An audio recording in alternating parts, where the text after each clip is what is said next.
Notre Père Céleste, c'est notre intention ce soir. Nous nous sommes rassemblés afin de croire, simplement croire le Seigneur Jésus. Il y a ici ce soir ceux qui sont malades et affligés, et nous avons consacré notre service à la guérison des malades et des corps brisés.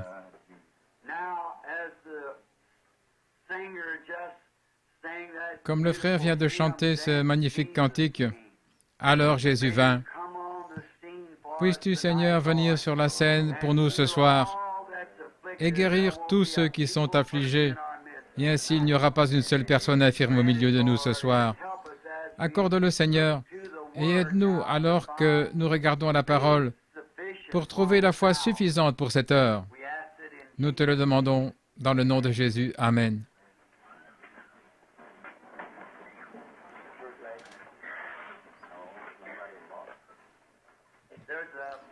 Il y a une paire de lunettes ici que quelqu'un a perdue et qui a été trouvée dans l'église. Si elles vous appartiennent, elles sont ici sur l'estrade, sur la chaire. Je sais que beaucoup travaillent et qu'ils doivent rentrer tôt chez eux. Ainsi, je ne parlerai pas très longtemps et ensuite il y aura une ligne de prière pour les malades. Cela me donne une occasion de me rattraper en m'occupant de quelques-unes des urgences qui étaient dans la pièce d'à côté et que j'ai examinées juste avant d'entrer et aussi cet après-midi. Certaines d'entre elles sont bien sûr très graves et violentes. J'ai fait des visites afin de prier pour les malades et j'ai vu la main de notre Seigneur Jésus guérir les malades et les affligés. Oh, comme il est merveilleux! Nous n'avons pas ces services de guérison très souvent, car généralement, le Saint-Esprit vient s'il y a un cas d'urgence et il le discerne très vite. Il le désigne et dit quelque chose à ce sujet. Quant aux autres, peut-être que ce n'est rien de très grave, et alors nous les laissons de côté. Je pensais qu'étant ici 2 fois aujourd'hui, il faudrait que nous consacrions un service à la prière pour les malades. Je crois dans la guérison des malades.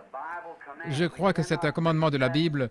Nous ne pouvons pas prêcher le plein évangile sans inclure cela. Maintenant, il est possible, je ne sais pas encore, je n'ai pas encore téléphoné à la maison ce soir, mais il est possible que dimanche prochain, je sois de nouveau ici. Et si vous ne recevez rien de notre part cette semaine, si Billy ne vous le fait pas savoir, il le saura dans le courant de la semaine. Et si vous n'avez pas de nouvelles, alors nous serons ici de nouveau dimanche prochain. Cela vous donne donc le jour de la fête du travail, voyez-vous, pour vous reposer et pour retourner chez vous. Ainsi, nous essayerons, si le Seigneur le veut. Eh bien, si vous n'avez pas de nouvelles, je pense que Billy vous enverra une carte ou alors il vous le dira durant les services d'une façon ou l'autre. Ainsi, s'il ne vous appelle pas, alors c'est que je reviens dimanche prochain. Frère Neville, si c'est en ordre. C'est bien. Y a-t-il quelqu'un qui désire savoir ce qui est arrivé à ce petit Collins? Pendant la durée des 7 sauts, les docteurs avaient dit que ce petit garçon qui avait du rhumatisme articulaire aigu, qu'il devait rester couché sur le dos et boire à l'air d'un tuyau. C'était ça. Le père et la mère l'ont emmené à la maison, l'ont déposé dans la chambre et ont prié pour lui. Et le Seigneur Jésus l'a guéri d'une façon si complète qu'il est retourné à l'école et l'administration les a convoqués à cause de cela.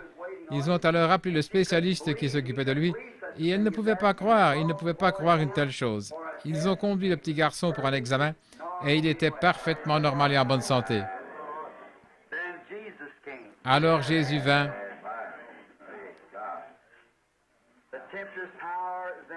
Et la puissance du tentateur fut brisée.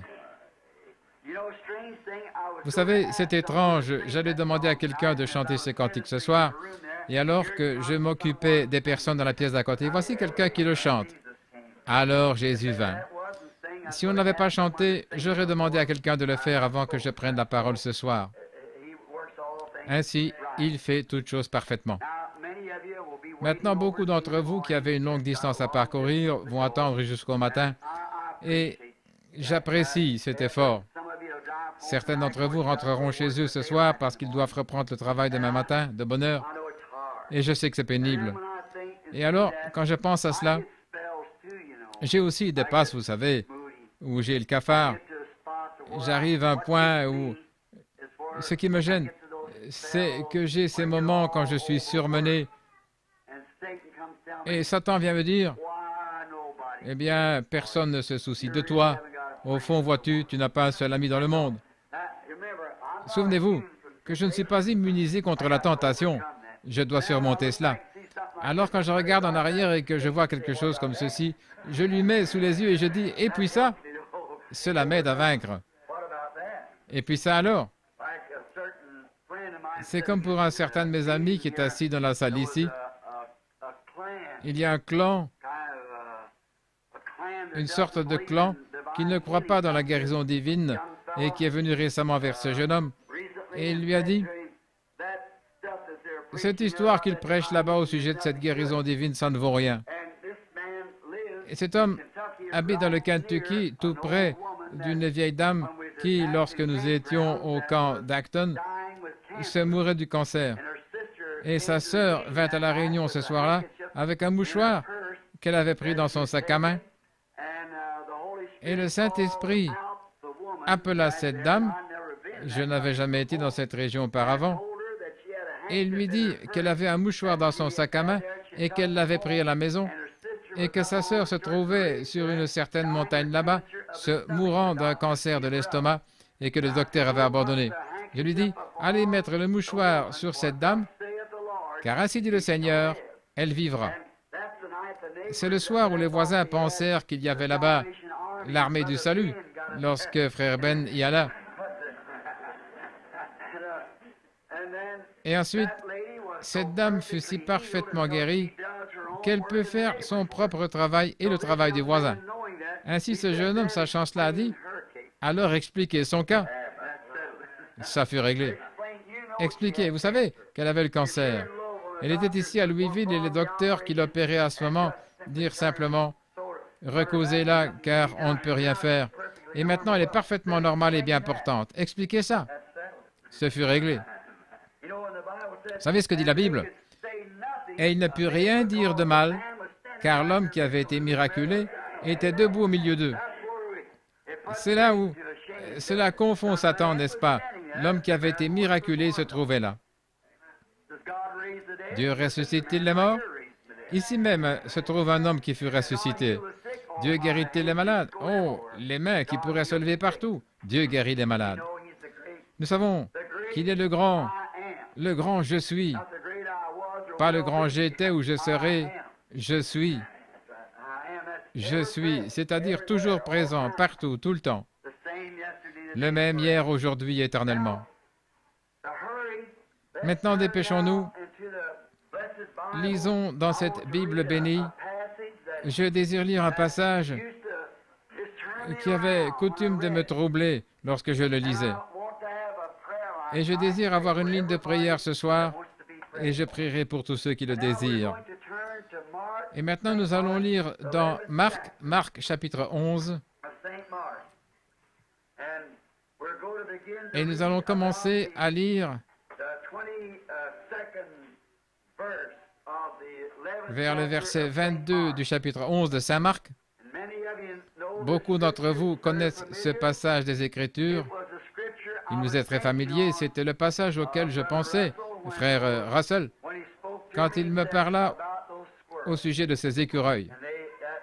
C'était justement le passage auquel je pensais. Ça a toujours été une énigme pour moi. Il a dit, si vous dites, pas si je dis, mais si vous dites. Maintenant, lisons. Jésus prit la parole et leur dit, ayez foi en Dieu. Je vous le dis en vérité, si quelqu'un dit à cette montagne, ôte-toi de là et jette-toi dans la mer, et qu'il ne doute point en son cœur, mais croit que ce qu'il dit arrive, il le verra s'accomplir.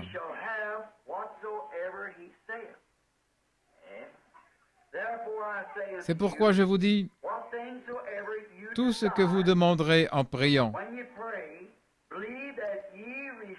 croyez que vous l'avez reçu et vous le verrez s'accomplir. Et lorsque vous êtes debout faisant votre prière, si vous avez quelque chose contre quelqu'un, pardonnez, afin que votre Père qui est dans les cieux vous pardonne aussi vos offenses. Mais si vous ne pardonnez pas, votre Père qui est dans les cieux ne vous pardonnera pas non plus vos offenses.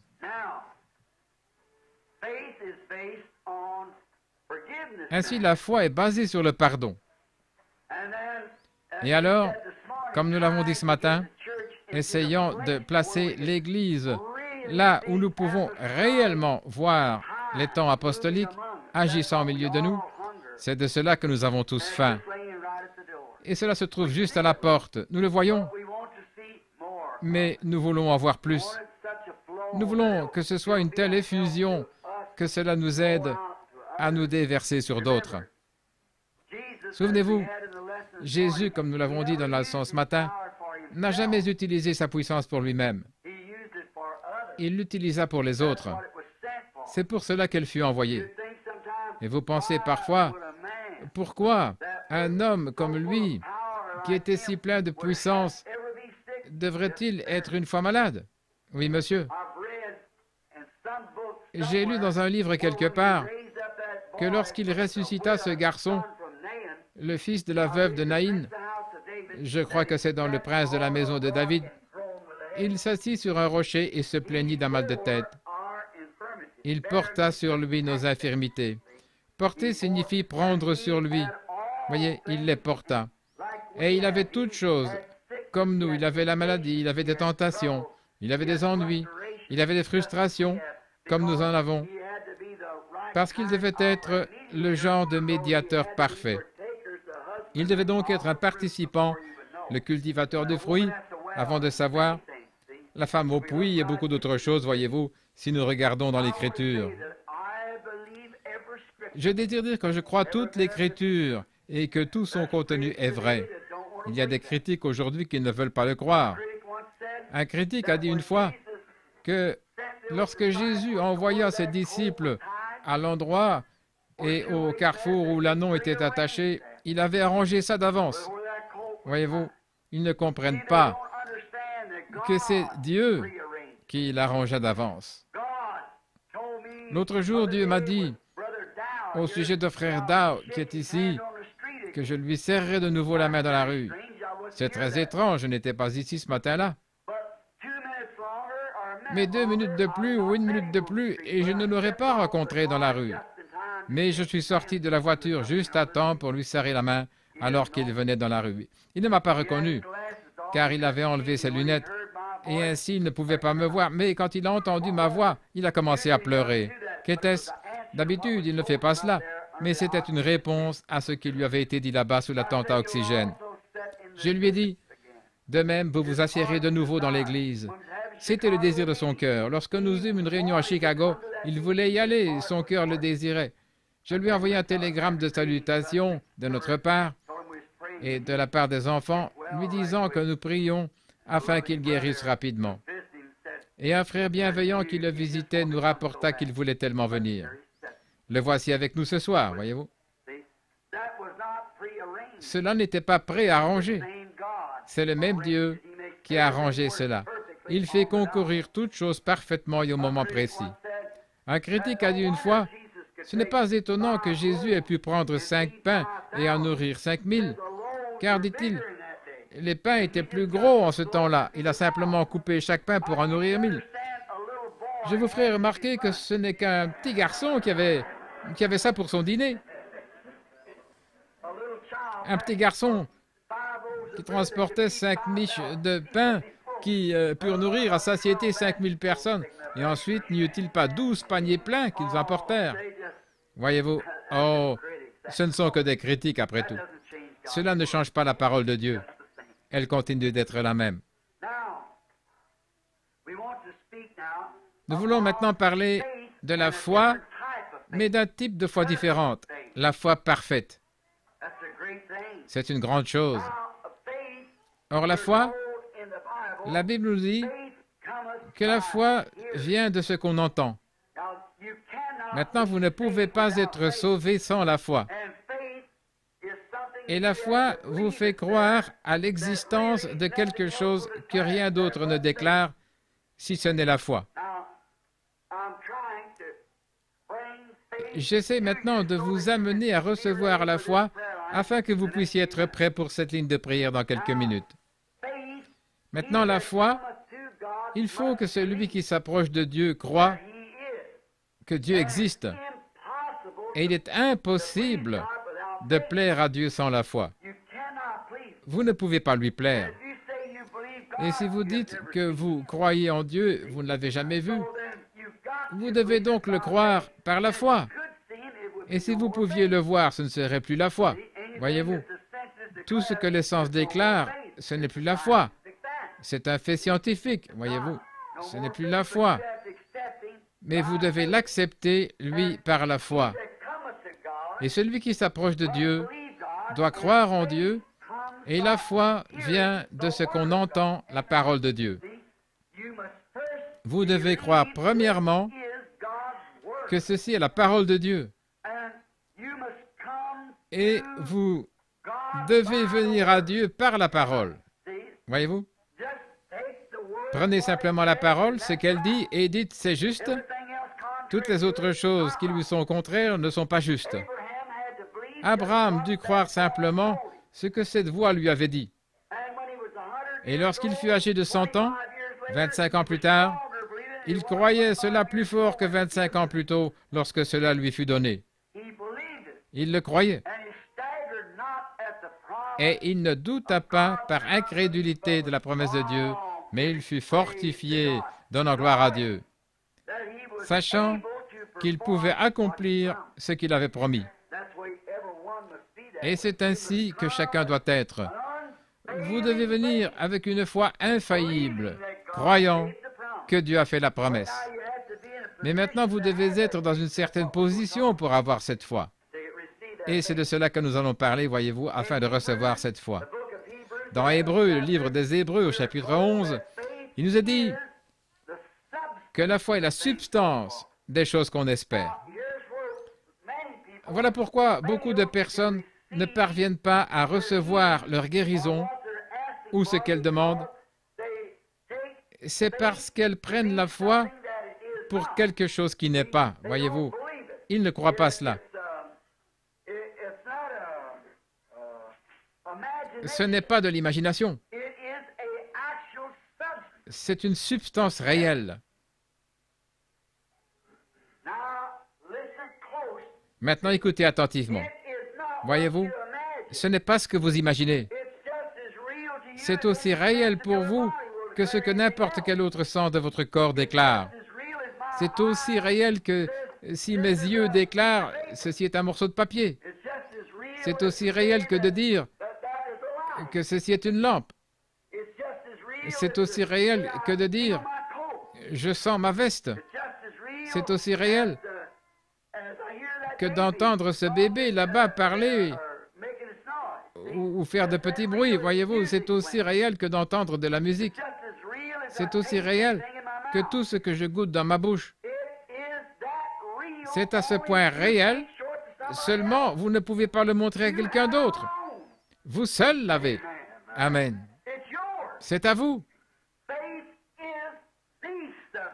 La foi est la substance, pas simplement un mythe. Tellement de personnes viennent. Maintenant, ce sont des leçons vraiment profondes.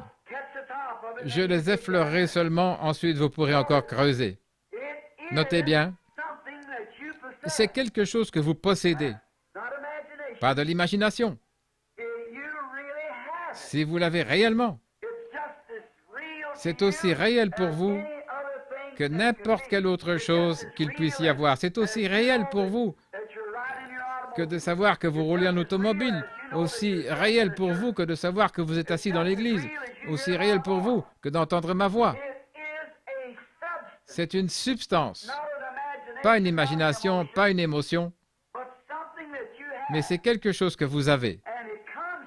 Et cela vous vient en entendant la parole de Dieu, et cela seulement. La foi vient de ce qu'on entend et de ce qu'on entend la parole de Dieu. Cela fait alors que votre foi n'est pas dans un individu, elle n'est pas dans un homme, elle n'est pas dans une organisation, elle n'est pas dans un groupe de gens, Elle est en Dieu parce que Dieu est la parole. Votre foi est en Dieu. La foi vient en entendant la parole de Dieu. Alors quand Dieu, par sa parole, pas parce que quelqu'un d'autre a fait, ni parce que quelqu'un d'autre a dit, mais parce que la parole de Dieu dit. Il dit que toute parole d'homme soit un mensonge et la mienne reconnue pour vraie. Si vous voyez quelqu'un faire quelque chose par une parole, un acte de Dieu, une promesse de Dieu, beaucoup diront, je peux aussi faire cela, mais c'est de l'imagination. Et quand ils le font, vous les retrouvez ensuite naufragés quelque part. Cela doit être une substance. Alors c'est potentiellement de la foi. C'est quelque chose qui vous amènerait à la foi. Potentiellement, c'en est. C'est comme si vous me demandiez un chêne et que je vous donne un gland. Potentiellement, vous avez un chêne, mais il ne s'est pas encore développé. Mais quand il pousse vraiment, c'est un chêne. Et quand vous imaginez que Dieu fait ceci, mais quand cela vous est révélé, c'est alors de la foi. Une foi parfaite qui ne peut pas faillir. C'est la raison pour laquelle ces visions sont si extraordinaires pour moi. Parce qu'elles ont été reconnues juste chaque fois, voyez-vous. Et je sais qu'il l'a promis.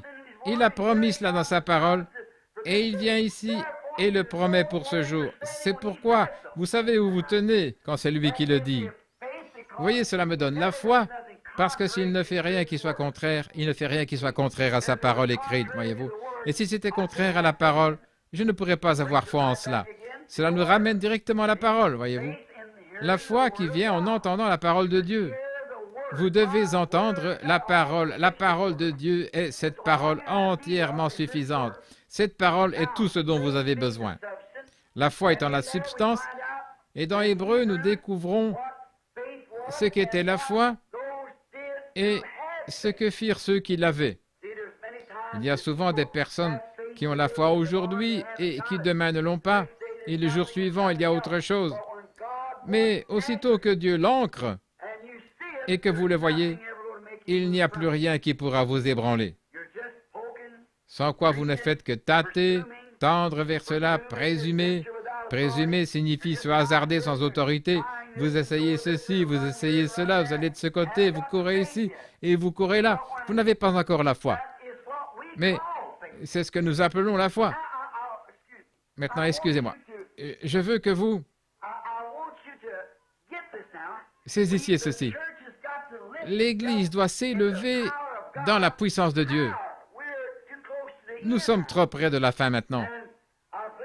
Je crois que l'Église est en état de recevoir l'enseignement de choses un peu plus profondes et d'en faire sortir un peu de cette soi-disant croyance afin d'entrer dans quelque chose de réel, voyez-vous. Ce doit être quelque chose que vous savez. Et si vous dites, Frère Branham, cela n'est pas la lumière, et pourtant je sais que c'est la lumière. Comment savez-vous que c'est la lumière? Je la regarde. Mais comment savez-vous que vous ne pourriez pas être dans l'erreur? Ma vue m'a toujours déclaré que cela était la lumière, voyez-vous. Et c'est la raison pour laquelle je crois ces visions. Cela a toujours été déclaré être la vérité parce que cela vient de la parole. Alors s'il le dit, c'est réglé. Lorsque c'est déclaré ainsi, il n'y a plus besoin de supposer. Cela va être ainsi. Alors vous entendez que c'est « Ainsi dit le Seigneur ». Parce que c'est au-delà de la pensée humaine. C'est en haut, dans les domaines de la pensée du Seigneur. Mais vous êtes ici comme le cep, comme un sarment qui produit le fruit qui est dans le cep. Voyez-vous? Dieu utilise des hommes et uniquement des hommes. Dieu n'utilise pas des machines. Dieu n'utilise pas des groupes d'hommes. Dieu n'utilise pas des organisations. Dieu utilise des individus, toujours. La foi est la substance, et par elle nous comprenons comment toutes ces choses sont faites. Ce n'est pas une imagination, c'est une substance, et spécialement la foi parfaite. C'est de cela que je parle ce soir. Comment arriver à la foi parfaite? Ce n'est pas une imagination. Il y a des personnes qui viennent et qui disent « Oh, j'ai vraiment la foi, oh, je l'ai vraiment. » Alors pourquoi êtes-vous debout ici? Voyez-vous, vos actions prouvent que vous n'avez pas ce dont vous parlez. Voyez-vous, si vous avez la foi, alors pourquoi êtes-vous dans la ligne de prière? Pourquoi faites-vous ces choses? Voyez-vous, si vous aviez la foi parfaite, vous regarderiez directement à Dieu, vous croiriez, vous vous en diriez. Vous n'auriez pas besoin de venir dans une ligne de prière. Vous n'auriez pas besoin de ces choses, parce que votre foi l'a déjà fait. Voyez-vous, à quoi servirait-il que je dise « Je dois mettre une chemise ». Je porte une chemise. Comment savez-vous que vous portez une chemise? Eh bien, je la vois, je la sens, je sais qu'elle est là. C'est à ce point réel. Lorsque la foi parfaite s'accroche, vous n'avez rien besoin de plus. C'est déjà fait, vous le savez. Comment le savez-vous? La foi me le dit. C'est cela. Vous voyez? Comprenez-vous maintenant ce que je veux dire au sujet de la foi parfaite? En d'autres termes, je me risque à sortir, eh bien j'irai. La Bible dit, appelez les anciens pour qu'ils fassent l'onction d'huile et qu'ils prient pour cela. Je le sais, j'irai là-bas et vous dites, je vais être guéri. Vous voyez, vous le faites par vous-même. Si vous ne faites pas attention, vous allez vous emballer. Et alors que vous passez par là, vous dites, oh, je ne l'ai pas encore. C'est cela. Vous n'aviez pas la foi. Votre foi authentique le fera à ce moment-là. Votre foi authentique vous le rendra si réel que regardez la petite femme avec la perte de sang. Elle a dit, si seulement je peux toucher le bord de son vêtement, je serai guérie. Et aussitôt qu'elle le fit, elle dit qu'elle sentit au-dedans d'elle que sa perte de sang s'était arrêtée. Elle le crut réellement. Et quand elle le toucha, pour prouver qu'elle s'était arrêtée, Jésus se retourna et dit, « Qui m'a touché? » Ceci est la foi parfaite. Et cette même foi parfaite ce soir touchera Jésus-Christ comme elle le fit alors. La femme vint avec une foi parfaite à ce moment-là. Maintenant, nous voyons qu'au commencement, les disciples n'avaient pas cette foi parfaite. Ils ne l'avaient pas parce qu'ils avaient eu Christ et qu'ils avaient marché avec lui. Mais ensuite, ils eurent Christ en eux. Par conséquent, vous voyez qu'il est difficile d'avoir cette foi parfaite sans le Saint-Esprit. Il doit l'amener. Il le fait. Maintenant, vous dites, les disciples n'avaient pas la foi parfaite. Non, car ils avaient là un enfant épileptique et ils essayaient de chasser ce démon hors de lui, mais ils ne purent pas le faire. Et le Père, voyant Jésus venir, lui dit, « Nous avons amené mon fils vers tes disciples, mais ils n'ont pas pu le guérir. » Voyez-vous? Et ensuite, les disciples dirent à Jésus, « Pourquoi ne pouvions-nous pas le guérir? » Et Jésus leur dit, « À cause de votre manque de foi, de votre incrédulité. » C'est juste. À cause de votre incrédulité. Maintenant, souvenez-vous qu'ils avaient la puissance. Jésus leur avait donné la puissance pour guérir les malades, ressusciter les morts et chasser les démons juste quelques jours avant. Ils avaient la puissance, mais pas la foi pour utiliser la puissance. Maintenant, voilà le Branham Tabernacle. Voilà l'Église, l'épouse aujourd'hui. Le Saint-Esprit est ici avec la puissance, mais vous n'avez pas cette foi pour l'animer, pour la mettre en action. Voyez-vous ce que je veux dire? Il faut de la foi pour la mettre en action. Regardez, j'ai une cartouche que j'ai chargée à la main. Je sais ce qu'elle fera selon la balistique, de même que la parole. Mais je dois tirer un coup de feu. Le feu doit arriver à la poudre à la puissance, mais il doit avoir le feu pour l'allumer. Et c'est la même chose. La poudre est dans la cartouche, mais elle a besoin de la foi pour l'allumer et la projeter dehors. C'est ce qu'il faut. La foi parfaite pour mettre le feu à la puissance du Saint-Esprit que nous avons maintenant depuis qu'il est venu sur nous. La foi pour mettre le feu, pour voir de grandes choses. la foi, quelque chose qui vous présente cela. Avec un cœur plein de joie, vous marchez dans la chambre de malade, sachant exactement ce que vous allez dire. Vous y pénétrez en sachant ce qui va arriver, car quelque chose a déjà été révélé et vous le savez. Alors vous entrez et vous dites, « Au nom de Jésus-Christ, levez-vous de là. Ainsi dit le Seigneur. » Vous y voilà. C'est la foi parfaite. S'il y avait 10 millions de personnes à cet endroit disant que ça n'arriverait pas, vous savez que cela arrivera de toute façon parce que vous le savez. Cela arrivera. Peu importe ce que quiconque peut dire, vous êtes celui qui a la foi. Pourriez-vous vous imaginer Josué rassemblant les anciens d'Israël en leur disant, « Eh, frères, nous sommes les serviteurs du Seigneur et j'aimerais que vous lui demandiez s'il serait d'accord de nous donner un peu plus de lumière solaire et de retenir le soleil pendant un petit moment. » Non, il en avait besoin. Et sans prière, sans rien, il en avait besoin et il commanda simplement au soleil. Il dit, « Arrête-toi là. J'en ai besoin. Je suis au service du Seigneur. Et il m'a envoyé ici pour faire ce travail. Et je le fais le mieux possible. Mais l'ennemi s'est rassemblé, il est par ici, et si je laisse le soleil descendre, ils se rassembleront et me causeront plus d'ennui. C'est pourquoi arrête-toi, et toi, lune aussi. » Amen. Elle reste là pendant 24 heures. Maintenant, si le monde tourne et qu'il est arrêté et que le soleil soit resté à un endroit sans se déplacer, qu'est-il arrivé alors? Maintenant, si vous ne croyez pas cela, vous devenez un infidèle. Et alors, si vous le croyez, vous vous mettez à la science à dos parce qu'ils disent que si le monde s'arrêtait, il tomberait. Ainsi, qu'en est-il? Si vous dites que la parole de Dieu n'est pas juste, alors vous êtes un infidèle, voyez-vous, un incroyant. Mais cela arriva, c'est le principal. Je n'en connais pas la mécanique, mais cela arriva. Je ne connais pas la mécanique du Saint-Esprit, mais je sais qu'il tomba sur moi. Je ne peux pas en dire la mécanique, mais je connais les bénédictions. Tout ce que je désire connaître, ce sont les bénédictions du Saint-Esprit. Et la mécanique, c'est lui qui l'a fait marcher. C'est son secret.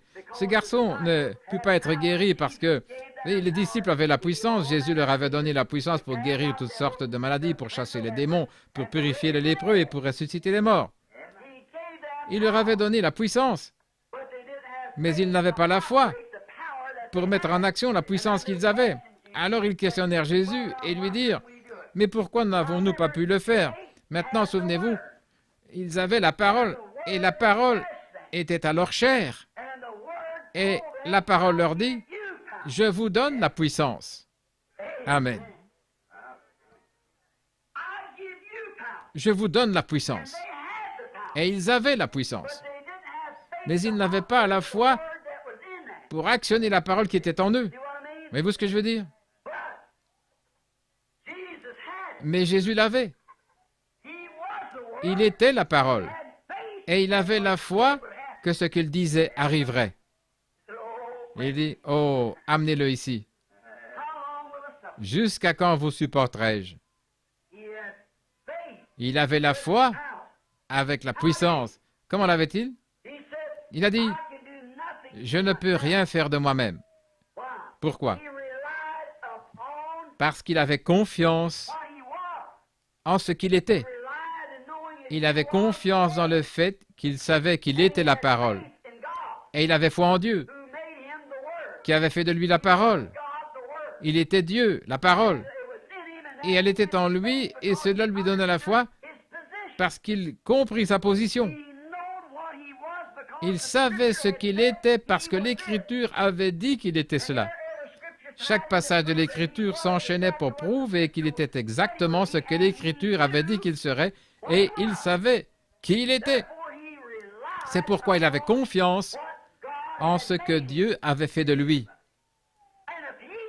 S'il fit ainsi, alors ne pouvons-nous pas, nous comme croyants, avoir confiance en ce que Dieu a fait de nous? Voici les signes qui suivront ceux qui ont cru. Il avait foi en ce qu'il était. Et si vous êtes un croyant, vous avez foi en ce que vous êtes. Vous êtes un croyant. Et si vous avez foi en Dieu, La Bible dit, si notre cœur ne nous condamne pas, alors si notre cœur nous condamne, nous ne pouvons pas avoir la foi. Mais si notre cœur ne nous condamne pas, alors nous avons la foi.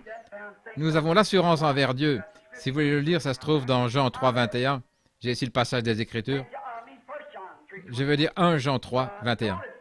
Remarquez, si notre cœur ne nous condamne pas, nous avons de l'assurance devant Dieu. Mais aussi longtemps que vous faites des choses qui sont fausses, vous ne pourrez pas vraiment avoir de l'assurance devant Dieu. Ainsi, voyez-vous, vous saurez automatiquement que vous êtes dans l'erreur.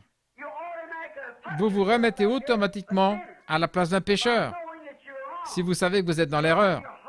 Mais si votre cœur ne vous condamne pas, et si vous savez que vous êtes un croyant et qu'il n'y a rien entre vous et Dieu, vous pouvez demander ce que vous voulez, sachant que cela vous sera donné, parce que c'est la parole qui vous est donnée, comme elle le fut à ses disciples. Alors la seule chose que vous devez faire, c'est d'avoir foi en ce que vous êtes. Ayez foi dans ce que la parole dit que vous êtes. Jésus avait foi dans la parole de Dieu, qui disait ce qu'il était. Il est écrit de moi. David dans les psaumes, les prophètes et tous les autres, n'ont-ils pas parlé de lui? Je suis le pain de vie qui vient de Dieu et qui est descendu du ciel. Amen. Je suis cet arbre de vie du jardin d'Éden. Je suis toutes ces choses. Je suis celui qui suis. Il savait, avec cette foi parfaite, qu'il était le Messie oint et que l'Esprit de Dieu était sur lui. Il dit, de moi-même, je ne peux rien faire, mais c'est ma foi en Dieu. Dieu était en lui, la parole rendue manifeste. Et quand la parole de Dieu vient en vous, elle est rendue manifeste, car vous êtes un croyant. Voyez? Et un croyant, c'est la foi de Dieu agissant en vous. Vous aimez ça? J'aime enseigner ce qu'est réellement la foi. Il savait qui il était et sans l'ombre d'un doute, il savait qu'il était le Fils de Dieu. Il le savait.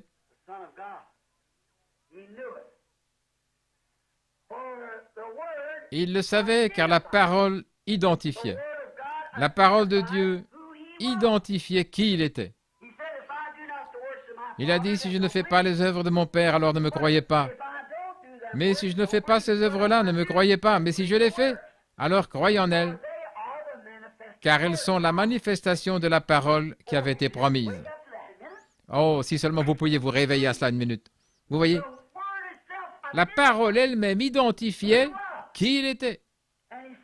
Et il dit, qui de vous me convaincra de pécher?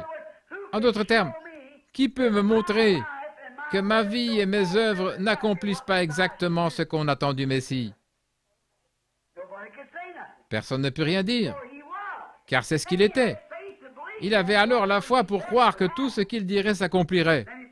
Ensuite, il se retourna et dit, les œuvres que je fais, vous les ferez aussi. Encore un peu de temps et le monde ne me verra plus, mais vous me verrez parce que je serai avec vous et même en vous. Ne vous inquiétez pas de ce que vous direz, car ce n'est pas vous qui parlerez, c'est votre Père qui habite en vous qui parlera. Ce n'est pas moi, c'est le Père qui demeure en moi qui accomplit les œuvres. Voyez-vous ce que je veux dire? L'identification d'un chrétien de l'Écriture, ce sont ces mots que Jésus prononça. Ces signes suivront ceux qui auront cru.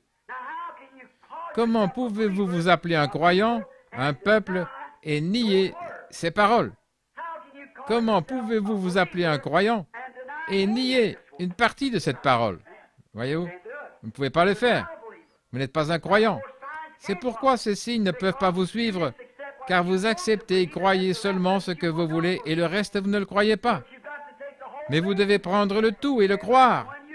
Et lorsque vous croyez vraiment, pas soi-disant, alors ces signes suivront ceux qui auront cru. Oh, pourriez-vous comparer un chrétien d'aujourd'hui avec ces chrétiens d'autrefois? Voyez combien ces disciples marchaient dans la puissance de l'Esprit, poussés par le Saint-Esprit, tel un prisonnier, comme je l'ai prêché l'autre soir, un prisonnier de la parole et de la volonté de Dieu. Il ne pouvait même pas bouger avant que Dieu ne le pousse à le faire. N'aimeriez-vous pas voir une telle église se lever? Elle le fera. Nous retournons à cela. Cela doit arriver, c'est vrai. C'est en route maintenant, je le crois. car la parole l'a identifié, a identifié ce qu'il était, et la même parole nous identifie. Voyez-vous? Si un homme m'aime, il gardera mes commandements. S'il dit qu'il m'aime et qu'il ne garde pas chacun de mes commandements, c'est un menteur. Et la vérité n'est même pas en lui. Vous dites, je ne crois pas tout. Alors, c'est que vous n'êtes qu'un incroyant, c'est tout. Si la Bible dit, alors c'est juste. Et c'est ainsi pour l'éternité. Ce que dit la Bible, c'est la vérité. Remarquez ce qu'il nous a dit. Si vous demeurez en moi et que ma parole demeure dans vous. Jean 15. Si vous demeurez en moi, si vous avez foi en lui, si vous demeurez en moi et que ma parole demeure en vous, alors vous, demandez ce que vous voulez. Vous voyez, il savait qui il était. C'est pourquoi il avait la foi. La foi put produire lorsqu'il sut qui il était. Si vous demeurez en moi et que ma parole demeure en vous, alors vous savez qui vous êtes. Demandez ce que vous voulez. Ne serait-ce pas merveilleux ce soir si tous ceux qui viennent dans cette ligne de prière disaient « Je suis un chrétien, rien ne me condamne. Je sais que mon cœur ne me condamne pas. Quelque chose me dit que ce soir, c'est la fin de ma souffrance. » Si vous croyez, vous repartirez d'ici avec quelque chose. Voyez-vous, peu importe avec quelle émotion vous venez ou ce que vous faites, cela ne marchera pas avant que cette foi parfaite ne soit manifestée et identifiée en vous comme une substance. Mais lorsqu'elle est là, rien ne peut vous ébranler, vous en détacher. Si vous aviez le cancer et que le docteur vous ait dit hier que vous alliez mourir avant lundi matin, votre cœur est atteint, vous ne pouvez plus respirer, le cancer vous a rongé complètement, votre circulation sanguine s'est entièrement transformée en cancer, quel que soit votre état, et que quelque chose vienne avec la substance de cette foi véritable, que la foi parfaite devienne une substance en vous, vous ririez au nez de ce docteur. Vous seriez comme le vieil Élie lorsqu'il marchait devant l'idole en disant « Pourquoi m'appelez-vous pas un peu plus fort, voyez-vous? Peut-être qu'il est occupé. » Il savait ce qu'il allait faire, car Dieu lui avait dit ce qui allait arriver. Il dit que le Dieu qui répondra par le feu soit Dieu. Ils dirent « Nous acceptons cette proposition. » Et ils versèrent de l'eau sur les autels. Ils se firent des incisions et firent tout le reste. Et ils appelèrent « Ô Baal, réponds-nous. » Élie était aussi calme que possible. Il dit « Appelez un peu plus fort, il est peut-être occupé. Il est peut-être à la pêche, il fait peut-être quelque chose d'autre, vous voyez. Il est parti quelque part. » Il se moquait d'eux parce qu'il savait que cela allait arriver. Oh, regardez ce qu'il fit lorsque tout fut en ordre. Il alla là-bas et dit « Éternel, Dieu d'Abraham, d'Isaac et d'Israël. » Il n'utilisa pas le nom de Jacob, filou. Il appela Israël, prince avec Dieu. Éternel Dieu d'Abraham, d'Isaac et de ce prince, Jacob, que l'on sache aujourd'hui que je suis ton serviteur et que j'ai fait ceci, non selon mon désir, ni de moi-même, mais sur ton ordre, selon ta volonté, et que c'est toi qui m'as dit ce qu'il fallait faire. Tu m'as montré que ces choses seraient ici. Maintenant, j'ai versé l'eau sur l'autel, j'ai fait toutes ces choses selon ton commandement. Maintenant que cela se sache, et quand il eut dit cela, le feu tomba des cieux. Il avait confiance qu'il tomberait parce qu'il avait la substance. Pourquoi? Parce que la parole l'avait dit. La Bible est la même parole de Dieu. Et quand vous pouvez recevoir la substance, ce qui est la foi parfaite, la substance que cette promesse faite par Dieu vous appartient. Comment vous sentez-vous, frère Branham, quand vous êtes là debout et que vous voyez venir des personnes parlant dans différentes langues? Avez-vous peur? Non, monsieur. Non. C'est lui qui l'a dit. Je n'ai encore jamais eu peur, parce que c'est lui qui me l'a dit. Et je crois que c'est la vérité. S'il me disait ce soir d'aller au cimetière présidentiel et de ressusciter demain George Washington, j'inviterais le monde entier et je dirais « Venez le voir s'accomplir. Amenez tous les critiques possibles et mettez-la aux alentours, car vous allez voir la gloire de Dieu. Mettez cette chaise à cet endroit afin que vous puissiez vous asseoir et vous reposer un petit peu. Il sera là dans un moment, aussitôt que je l'appellerai. » Lorsque je vis cette nuit, ou plutôt ce jour-là, ce petit garçon en Finlande, qui était étendu mort depuis une demi-heure, le corps écrasé, le sang coulant des yeux, du nez et des oreilles, ses petites jambes brisées dans ses petites chaussettes et ses pieds sortant du bout de ses chaussettes, plus de souliers. Alors que je regardais, je pensais, ça devrait être ce garçon-là. J'ai dit, dites, regardons à la fin de cette Bible, frère Moore. Frère Lindsay et frère Moore regardèrent et c'était écrit, il arrivera, dit le Seigneur. Oh là là, que dans un pays où il pousse beaucoup de sapins et où des rochers sont amoncelés, il y aura un petit garçon aux cheveux coupés courts. Il portera des pantalons courts qui se boutonnent ici en haut et des chaussettes longues. Il aura les yeux bruns et ceux-ci seront révulsés. Il sera tué dans un accident automobile, mais tu poseras tes mains sur lui et il reviendra à la vie. C'était écrit là. Et il était étendu là. Amen, attendant la parole. J'ai dit, si ce garçon n'est pas vivant d'ici 2 minutes, alors je suis un faux prophète. Chassez-moi hors de Finlande. Mais s'il est vivant, tombez sur votre face et repentez-vous. J'ai dit, mort, tu ne peux pas le retenir. Je réclamais son esprit selon la parole de Dieu, au nom de Jésus-Christ. Et il se leva d'un bond. C'est vrai. Vous voyez, la foi s'y accrocha. Dieu l'a dit, et le voilà. C'est Dieu qui parle en ce jour par des visions. Mais si cette vision était contraire à ceci, elle serait fausse. Ceci est plus que la vision. Si une vision est contraire à la parole, abandonnez-la. Elle n'est pas de Dieu. Dieu ne contredit pas sa propre parole. Ainsi, si cette parole vous dit quelque chose, alors vous pouvez avoir la même confiance que cela va arriver. Il n'y a rien. Si elle dit, ils imposeront les mains aux malades et ils seront guéris. Eh bien, frère, si la foi, si cette foi parfaite s'y accroche, lorsque vous aurez passé par cette ligne de prière, vous sauterez en partant d'ici et vous crierez, c'est terminé. C'est terminé, c'est entièrement terminé, c'est fini. Si vous aviez une requête dans votre cœur et que vous croyez que la prière qui a été faite pour cela sera exaucée, vous n'avez rien à discuter, car c'est ce qui va arriver. Comme pour la femme avec la perte de sang.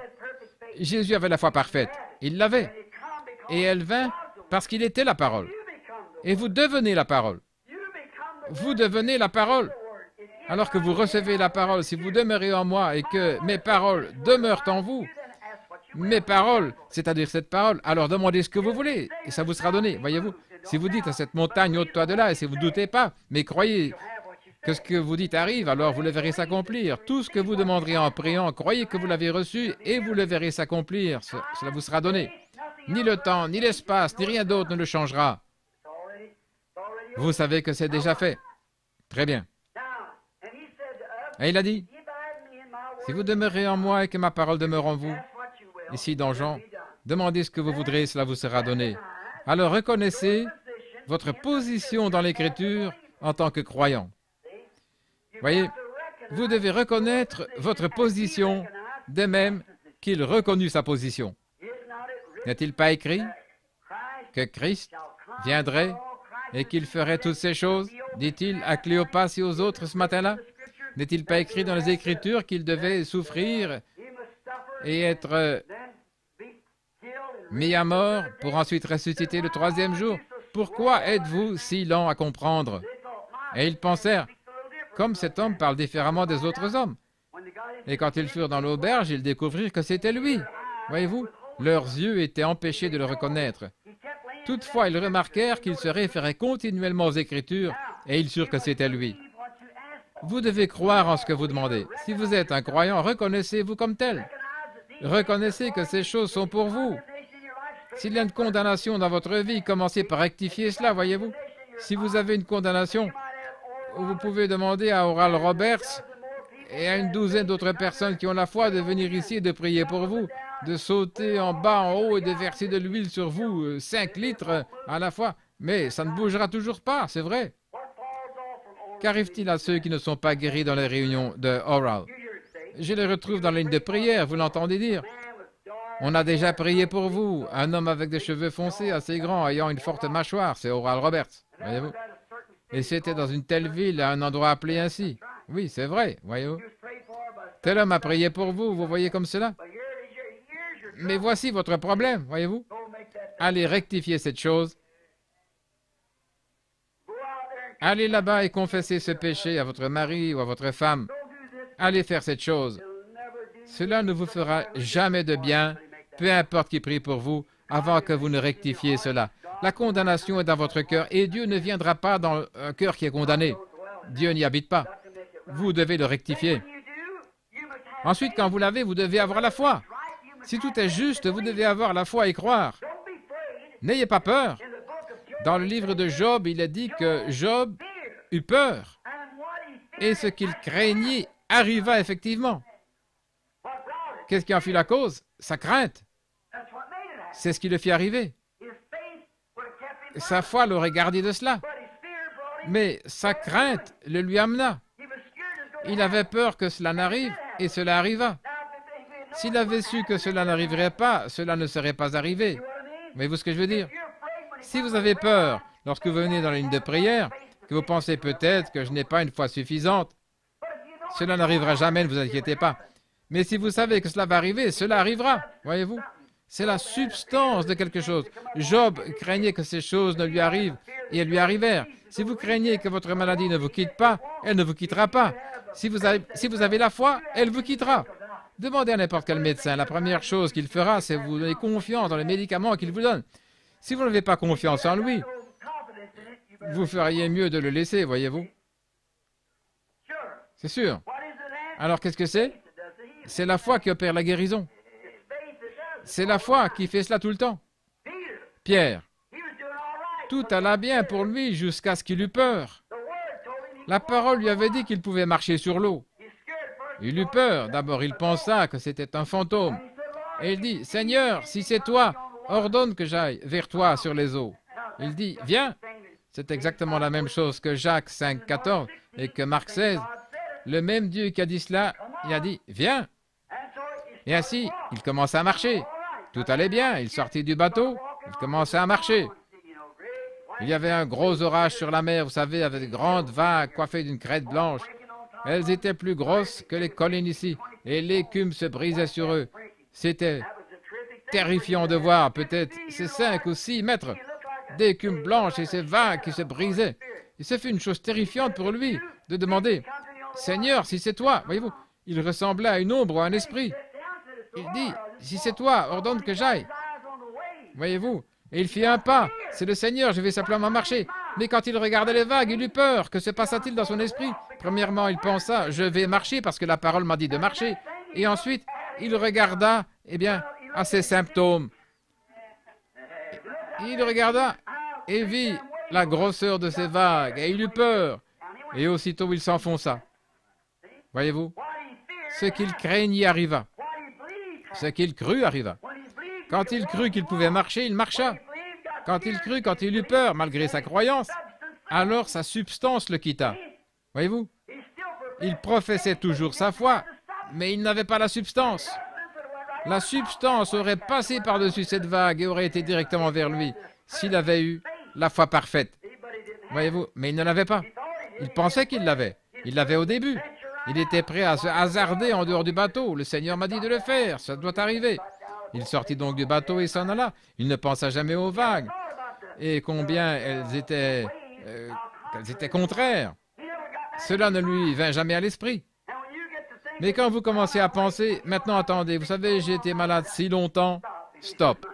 Vous feriez mieux de retourner sur le bateau, voyez-vous. Mais quand vous arrêtez de penser à cela, Abraham ne considéra point que son corps était déjà usé et que Sarah n'était plus en état d'avoir des enfants. Il ne pensa pas à cela, il ne le considéra même pas. Cela ne lui vint même pas à l'esprit. Il ne le considéra même pas du tout. Il considéra seulement ce que Dieu avait dit et il alla de l'avant. Aussi longtemps que Pierre fit cela, il marcha. Mais Jésus vivait dans un monde que personne ne connaissait. Il était une personne étrange. Il vivait dans un monde de foi parfaite, dans le Dieu parfait dans lequel il était. Si nous vivions comme des chrétiens, avec une foi parfaite, nous serions des mystiques pour le monde. Les gens ne vous comprendraient pas. Vous marcheriez dans l'esprit. Ce que l'esprit dirait, vous le feriez. Ce qu'il interdirait, vous ne le feriez pas. Alors les gens commenceraient à dire, vous seriez une personne mystique pour eux. C'est ainsi pour tous les croyants. Ils sont des mystiques. Les gens ne comprennent pas parce qu'ils vivent dans un monde à eux. Jésus vivait dans un monde que personne d'autre ne pouvait toucher. Les disciples ne pouvaient pas le comprendre. Quand il leur parlait, il disait ensuite, « Tu parles par énigme. Nous ne comprenons pas. Comment cela peut-il être? » Voyez-vous, il n'était pas dans le monde dans lequel il vivait. Il ne pouvait pas le comprendre. Personne ne pouvait le comprendre. Ainsi, quand un homme vit par la foi et marche par la foi, je veux dire la foi en tant que substance, il est isolé du monde entier et devient une nouvelle créature en Christ. Maintenant, vous arrivez dans la matière pour l'épouse. Voyez-vous? Maintenant, vous arrivez dans la condition nécessaire pour l'enlèvement. Cela veut dire que chacun d'entre nous, pas seulement le pasteur, les diacres, les administrateurs, mais aussi les laïcs, chaque individu marche dans un monde avec Dieu seul. Vous êtes baptisés dans ce royaume. Et il n'y a personne là si ce n'est vous et Dieu. Voyez-vous, il donne les ordres et vous les exécutez. Quoi qu'il dise, il n'y a nulle part l'ombre d'un doute. Vous continuez votre marche. Si le Seigneur dit ceci, il n'y a personne au monde qui puisse vous en dissuader. Vous continuez à avancer de la même façon. Maintenant, vous arrivez à cette foi parfaite, une parfaite perfection qui ne peut pas faillir. Cette foi-là ne faillit jamais. Oui, il était un mystique pour eux, avec sa foi parfaite. Et c'est comme ça maintenant, ceux qui ont la foi parfaite sont des mystiques pour les autres. La Bible nous enseigne de résister au diable, et il fuira loin de nous. Maintenant, résister, c'est simplement le repousser. Lui résister, c'est vous éloigner de lui. Si Dieu vous dit une certaine chose, peu importe ce que le diable essaie de vous dire, vous ne l'écoutez même pas. Vos oreilles sont sourdes à tout, sauf à ce que l'Esprit dit. Voyez, que celui qui a des oreilles entende ce que l'Esprit dit aux églises. Celui qui possède un poste d'écoute capte ce que l'Esprit dit aux églises. Ce que Satan dit, je ne peux pas, cela n'a rien à voir. Si vous enseignez cela, la dénomination vous jettera dehors. Cela n'a rien à voir. Il continue à avancer de la même façon. Que celui qui a des oreilles entende ce que l'Esprit dit aux églises. Vous savez qu'il est constamment dit dans la Bible que celui qui a la foi, que celui qui a des oreilles pour entendre, entende. Que celui qui a de l'intelligence calcule le nombre de la bête. Toutes ces différentes choses. Que celui qui a le dise aux autres, afin qu'ils puissent en avoir. Et c'est de la foi que nous parlons maintenant. La foi que vous devez avoir, cette foi parfaite. Cette foi qui dit oui. Et il n'y a rien qui puisse dire non. Lorsque Dieu dit oui. Vous voyez? Quand il dit oui, c'est oui. Et rien ne peut vous l'enlever. Avec sa foi parfaite, il était très étrange. Et le diable ne resta pas autour de lui très longtemps. Nous avons eu cela dans la leçon ce matin, lorsqu'il vint en bluffant avec cette grande conception intellectuelle. Pour narguer Jésus, il découvrit qu'il avait touché une ligne de courant de 10 000 volts. Et cela le jeta de nouveau en arrière. Oui, monsieur. Et il dit, il est écrit, l'homme ne vivra pas de pain seulement. Il reçut alors un choc. Il revint un peu plus doucement la fois suivante, lorsqu'il dit, tu es un grand homme, tu peux te mettre ici en haut et être quelqu'un. Arrière de moi, Satan. Oh là là, ce qu'il rencontra, tu ne tenteras point le Seigneur ton Dieu. Voyez, il prouva à Satan qu'il était le Seigneur Dieu. Car il est écrit, tu ne tenteras point. Si Satan n'avait pas reconnu que c'était le Seigneur Dieu, il aurait dit, attends une minute, tu n'es pas cette personne. Mais il savait faire mieux que de dire cela à Jésus. Il savait sur quel terrain se tenir.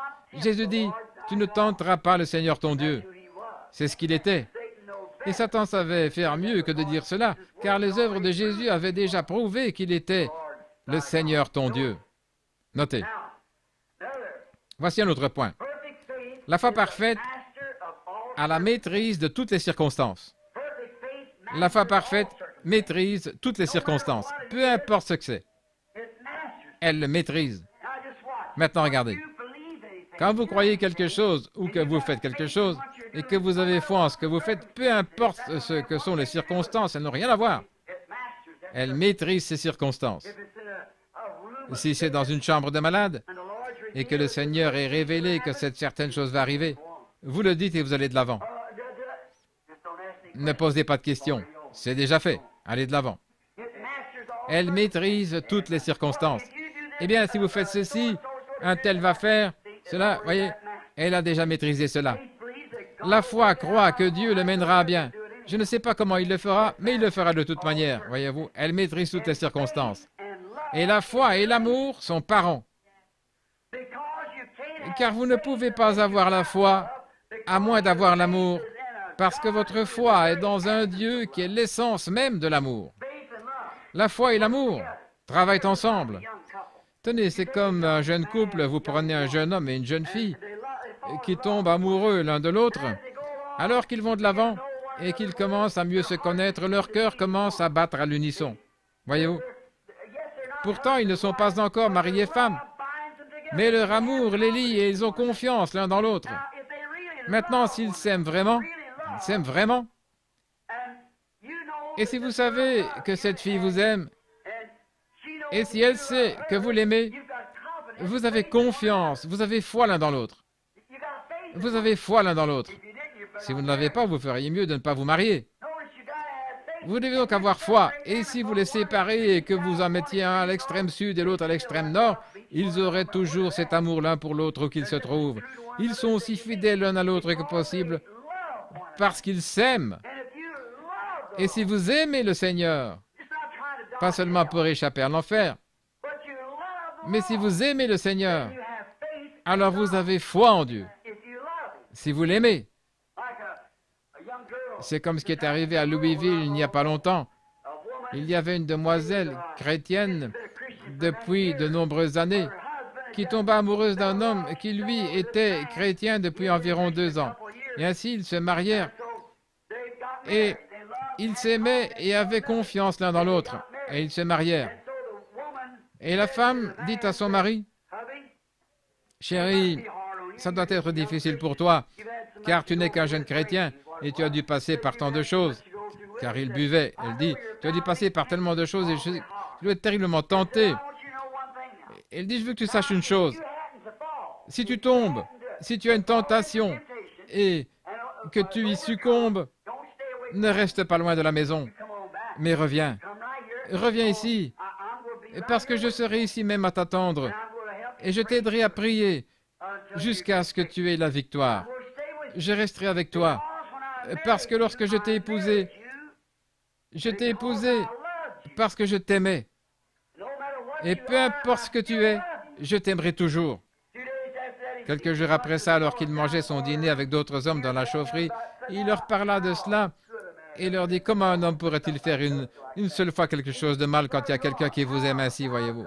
Comment pourriez-vous abuser de cette confiance? » Et lorsque nous étions des pécheurs,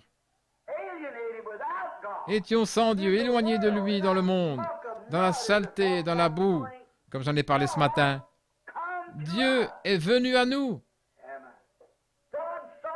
Dieu vous a cherché. Vous n'avez jamais cherché Dieu.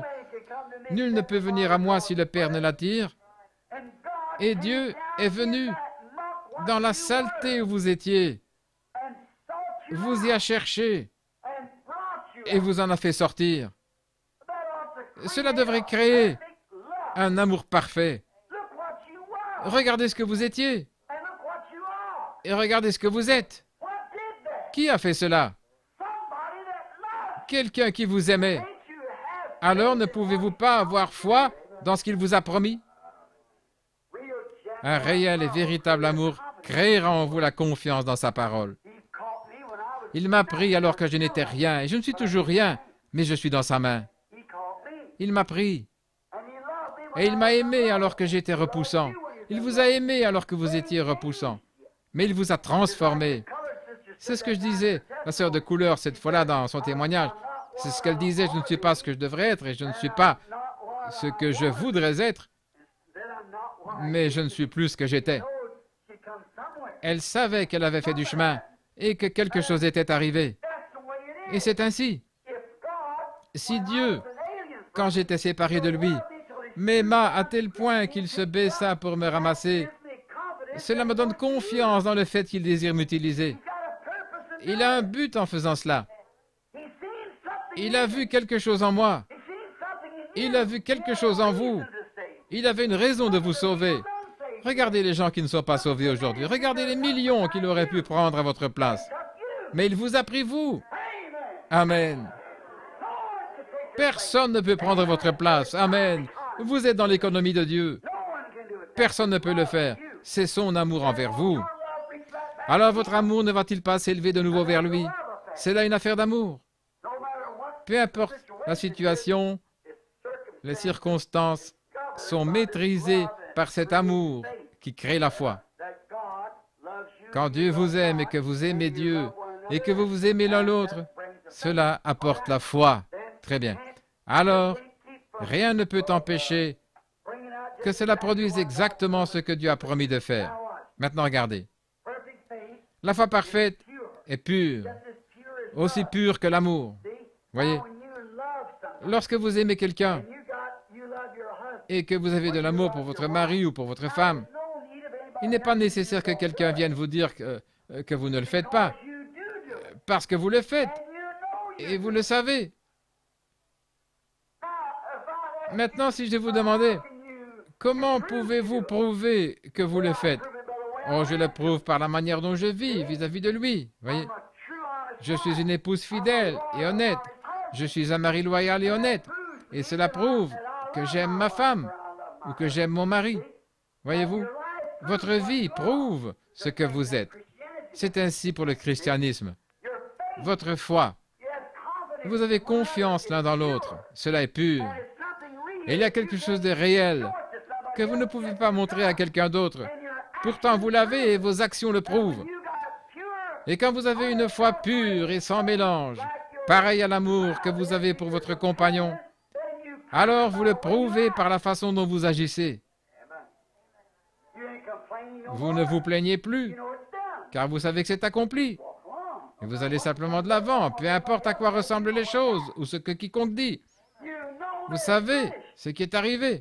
Vous savez que c'est fini, tout autant que vous savez que vous aimez votre mari, tout autant que vous savez. Voyez-vous, l'amour et la foi doivent aller ensemble. Ils sont parents, ils aiment. L'amour produit la foi. Lorsque Satan nous tente, nous devons lui résister avec une foi parfaite dans une parole parfaite comme le fit Jésus. La parole de Dieu est parfaite. Nous devons avoir une foi parfaite dans cette parole parfaite et résister à Satan. Maintenant, dépêchons-nous. Par sa foi dans sa parole, il est vainqueur. Nous pouvons tout vaincre, à la fois la mort, l'enfer et la tombe.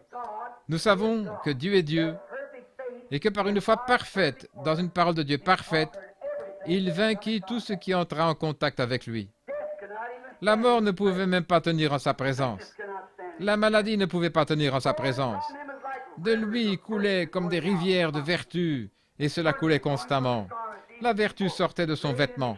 Ces gens se couchaient dans son ombre et s'avançaient pour toucher de leurs doigts son vêtement, et ils étaient guéris. Après que cette femme eut fait cela, tout le monde voulait toucher son vêtement, parce qu'ils avaient vu que de lui sortait constamment de la vertu qui coulait comme un fleuve. Il était là marchant dans un monde avec la foi parfaite, parce qu'il était la parole. Et maintenant, si vous demeurez en moi, au travers de lui, il vous apporta la parole, et que mes paroles demeurent en vous, alors marchez de la même manière, des vertus coulant de vous, des rivières, des fontaines de bénédiction de Dieu se déversant sur les gens. Voyez-vous ce que je veux dire? Vous ne le simulez pas, ce n'est pas du bluff, vous ne l'imaginez pas. Cela arrive effectivement et vous le voyez. Si vous ne faites que l'imaginer, ça ne vous fait aucun bien. Mais si c'est réellement là, cela arrive vraiment. Maintenant, remarquez. Par elle, cet homme-là, il peut dire, si vous détruisez ce corps, ce temple, je le relèverai en 3 jours. Pourquoi? Il en était convaincu parce que les Écritures avaient dit que oui, le Messie le ferait. Je ne livrerai pas son âme au séjour d'amour, au séjour des morts, ni ne permettrai pas que mon bien-aimé voie la corruption. Un prophète à qui la parole est adressée avait dit que cela arriverait et il savait qu'il était cette personne-là. Et lorsque Jésus dit « La prière de la foi sauvera le malade » ou « Ils imposeront les mains aux malades et ils seront guéris », vous devez avoir la même confiance parfaite que lorsqu'on m'imposera les mains, je serai guéri, parce que c'est ce qu'il a dit. Il a dit, si vous détruisez ce corps, je le relèverai, parce qu'il savait qu'il était le Messie. Je ne permettrai pas que mon bien-aimé voie la corruption. Il savait qu'il était le bien-aimé. Je ne livrerai pas son âme au séjour des morts. Il ne l'a pas fait. Il savait qu'il le ferait. Il avait confiance qu'il était là pour vaincre à la fois la mort et l'enfer. Car il a dit, détruisez-le, si vous le désirez, je le relèverai en 3 jours. Oh là là, j'ai le pouvoir de donner ma vie et j'ai le pouvoir de la reprendre. Il savait qui il était. Vous êtes un chrétien. Vous avez droit à n'importe quelle bénédiction rédemptrice pour laquelle Jésus est mort. Tout cela vous appartient, ça a déjà été payé, vous n'avez qu'à le croire. Pas à l'imaginer, mais à le croire. Vous devez savoir que cela vous appartient et que vous pouvez le confesser. Oh, c'est ça, la foi victorieuse, savoir cela. Il savait que cela arriverait. Il pouvait prédire que cela arriverait parce qu'il savait que cela arriverait. Et quoi qu'il ait prédit, cela arrivait. Regardez. Quoi qu'il ait dit, Dieu l'honorait. Pensez à ça. Quoi que Jésus ait dit, Dieu le faisait s'accomplir. Ainsi, il savait que ces paroles étaient les paroles de Dieu. Maintenant, regardez. Ce même passage de l'Écriture nous est présenté à nouveau. Si vous dites à cette montagne, oh là là, je le laisse pénétrer un peu, vous voyez, parce que nous allons avoir une ligne de prière. Nous congédierons l'assemblée, ceux qui doivent partir, et nous prierons pour les malades. Regardez, il savait qu'il plaisait à Dieu. Il savait qu'il plaisait à Dieu. Il savait qu'il n'y avait rien de répréhensible dans sa vie. Dieu avait déjà témoigné de cela lorsqu'il dit « Celui-ci est mon fils bien-aimé ».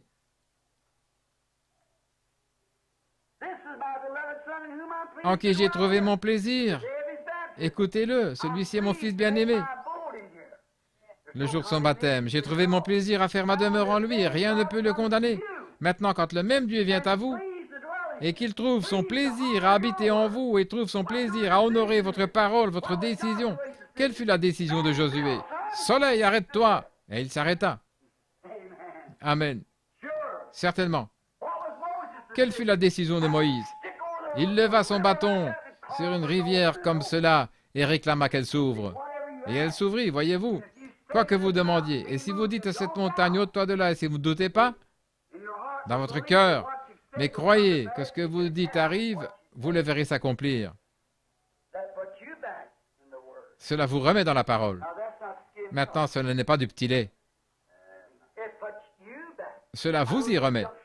Je sais que cela veut peut-être passer par-dessus vos têtes, voyez-vous, parce que cela ne peut pas s'ancrer.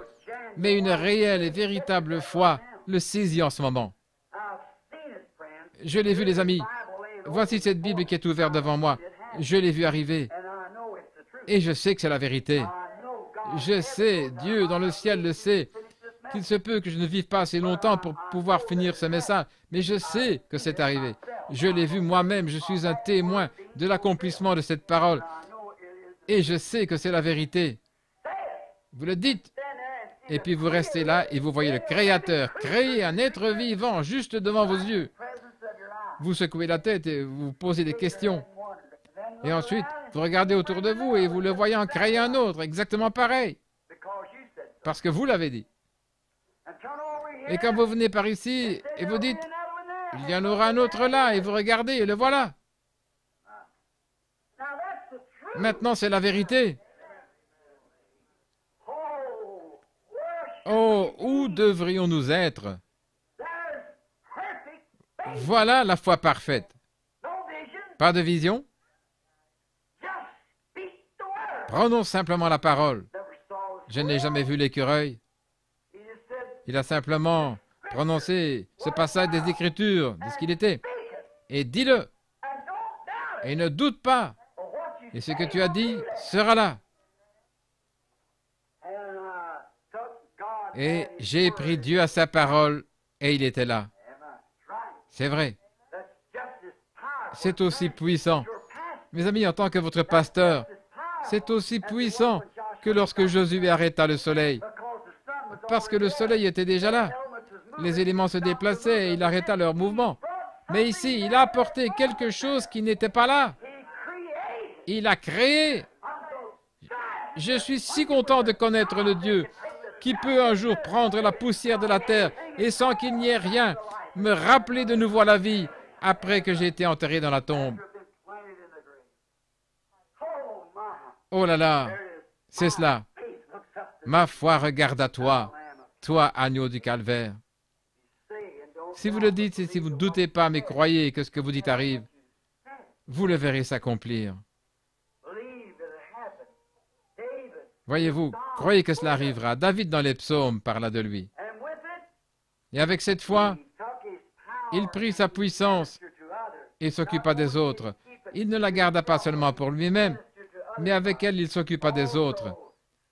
Il fit aussi l'impossible pour sauver les autres. Et il peut faire la même chose maintenant. Il a promis la même foi aux croyants dans sa parole. Et Jean, comme il l'a dit, dans Saint Jean 14, 12, Marc 16, et aussi dans Marc 11, 23, que nous venons de lire. Maintenant, regardez. Il nous est apparu sous la même forme que dans l'Ancien Testament et que dans le Nouveau Testament. Et il a fait connaître le même Christ par la même parole. Et je vous déclare que Christ est le Saint-Esprit. Le mot Christ signifie le oint, une personne qui est ointe. C'est cela le Christ. Le oint. Combien savent que c'est vrai? Le oint. Il est dit qu'il y aurait un homme qui serait oint. Oint de quoi? La Bible dit, dans Acte 2, que Jésus de Nazareth, cet homme à qui Dieu rendit témoignage et qu'il oignit du Saint-Esprit, s'en alla et fit de grandes œuvres. Et Dieu manifesta et prouva qu'il était dans cet homme. Et maintenant, nous devenons, en étant oints par ce même esprit, des messiettes oints, des messies des derniers jours, pour faire resplendir la résurrection de Jésus-Christ, pour montrer qu'il n'est pas mort, mais qu'il est dans la forme du Saint-Esprit dans son peuple, et qu'il agit au milieu de son épouse. Il est amoureux d'elle. Il se déverse en elle. Ils deviennent un pour le souper des noces. Et les mêmes signes, promis par le même Dieu, dans la même parole, produisent les mêmes manifestations que lui. Il ne nous reste plus rien d'autre à faire que de croire. Et croire cela, c'est la substance. Et cela crée une foi parfaite. Pensez combien nous sommes engourdis. Pensez une minute. Regardons. A-t-il bien fait toute chose? Nous a-t-il déjà dit quelque chose qui ne soit pas arrivé exactement tel qu'il avait annoncé? N'a-t-il pas accompli et fait exactement ce qu'il avait promis de faire? Et la grande colonne de feu n'a-t-elle pas été parmi nous? La science ne l'a-t-elle pas photographié après qu'il eût été prédit ce qui arriverait, alors là même, et les journaux et les revues en ont parlé et ont montré cela, alors que ces choses avaient été annoncées? N'a-t-il pas fait exactement de la même manière que dans l'Ancien et le Nouveau Testament? Et c'est exactement le même. Le même Saint-Esprit vient et discerne, et la parole de Dieu est vivante et plus pénétrante qu'une épée à deux tranchants. Elle discerne les pensées et les intentions du cœur, n'est-ce pas vrai? Cela n'est-il pas le même Dieu? Et ce même Dieu n'est pas un étranger se trouvant dans un autre endroit. Il est ici et il fait ceci pour créer une voie parfaite. Je le sens, je sais qu'il est ici maintenant. Je sais que son esprit est ici. Je sais qu'il sait toutes choses. Amen. Et je sais qu'il veut faire quelque chose. Il est en train de faire quelque chose afin de créer cette perfection dans la foi des gens. Allons-nous entrer dans l'éternité avec 8 âmes sauvées, comme ce fut le cas au jour de Noé? Allons-nous être 3 comme Lot lorsqu'il sortit de Sodome? Allons-nous être 6 croyants comme au jour de Jean-Baptiste? Croyons, car ses œuvres sont parfaites. Elles sont manifestées chaque jour parfaitement devant nous, nous montrant qu'il est la parole. La parole. Hébreux chapitre 4 dit, la parole de Dieu est plus pénétrante qu'aucune épée à 2 tranchants. Elle discerne même les pensées et les intentions du cœur. Pensez à cela. La parole de Dieu est cela. Elle discerne les intentions du cœur. Car la parole de Dieu est vivante et opérante et plus pénétrante qu'aucune épée à 2 tranchants, atteignant jusqu'à la division de l'âme et de l'esprit, des jointures et des moelles, et elle discerne les pensées et les intentions du cœur. La parole faite chair, alléluia, la parole opérant dans la chair humaine, par des signes physiques, par des signes matériels, par des signes scripturaires, parfaitement, pour vous amener à une foi parfaite, pour un enlèvement parfait. Pourquoi ne pouvons-nous pas le regarder? Ce n'est pas un mystique. Le diable a mis toutes les choses du monde devant vous pour essayer de vous faire, pour vous empêcher de croire cela. Il interviendra dans une réunion, il essaiera de jeter tout ce qu'il peut devant vous. Débarrassez-vous de ça. La Bible dit, levez-vous et secouez-vous. Pincez-vous. Son esprit est ici. Il vous connaît. Vous avez une chose à faire, c'est de croire cela, d'accepter cela. Il vous connaît. Le croyez-vous? Il sait ce qu'il y a en vous. Il sait ce que vous êtes. Il sait ce que vous désirez. Il sait de quoi vous avez besoin. Jim, crois-tu qu'il sache ce qu'a ce bébé? Vous avez pris sa température avant de partir, il avait 40. Croyez-vous qu'il va le guérir? C'est venu sur lui aujourd'hui, il est tombé malade.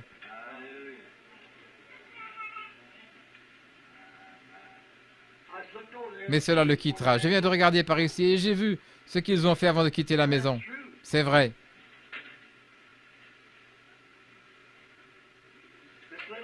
Madame Little, croyez-vous que Dieu vous donnera la victoire sur ce diabète? Il y a une dame qui est assise à côté de vous, je ne vous connais pas, mais l'esprit est sur elle. Ce qui la tracasse, c'est qu'elle a un enfant qui doit être opéré d'un œil. Elle est de Chicago. Vivante, opérante, plus qu'aucune épée à 2 tranchants. Et elle discerne, qu'est-ce? La parole. Croyez-vous cela? Certainement. Il y a une dame qui est assise juste là, dans la rangée suivante. Vous venez d'être opéré de l'œil et cela n'a pas très bien réussi. Mais si vous le croyez, cela ira bien pour vous. Le croyez-vous? Très bien. Vous pensiez à cela. Madame Peckinpah, ce n'est pas pour vous, c'est pour ce petit-fils qui est assis ici. Vous priez pour cela, mais croyez-vous que Dieu le guérira? Vous croyez que Dieu peut me dire ce qui ne va pas pour lui? Les docteurs ne le savent pas. Non, c'est vrai. Ses poumons sont congestionnés. C'est vrai. Il a une maladie du sang. C'est correct. Vous êtes un peu troublé au sujet de le laisser aller à l'école ou pas. Vivante, opérante, plus qu'aucune épée à 2 tranchants. Je vois une femme qui vomit sa nourriture. Elle est quelque part, laissez-moi reconnaître son visage. Oui, elle est assise là. Son nom est Madame Llewellyn. Si vous croyez de tout votre cœur, ce trouble de l'estomac vous quittera. Amen.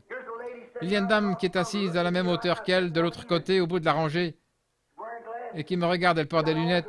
Elle a de l'arthrite. Celle-ci est dans votre main gauche. Elle y était, mais elle n'y en est plus maintenant. Oui, si vous croyez. Qu'en est-il de ce bébé qui est là? Il vient de l'Ohio. Il a un cancer à l'œil. Croyez-vous que Dieu le guérira? Il le fera, si vous le croyez. Ashland, Ohio, croyez-vous maintenant que Dieu le guérira? Il le fera. Qu'est-ce que c'est? Opérante, vivante, plus qu'aucune. La dame qui est ici, quelque chose l'a frappée. Elle souffre de son épaule. C'est vrai. Est-ce vrai? Très bien. Croyez, cela vous quittera. Voyez-vous? La parole de Dieu discerne les pensées et les intentions du cœur. Maintenant, il n'y a pas de carte de prière dans ce bâtiment.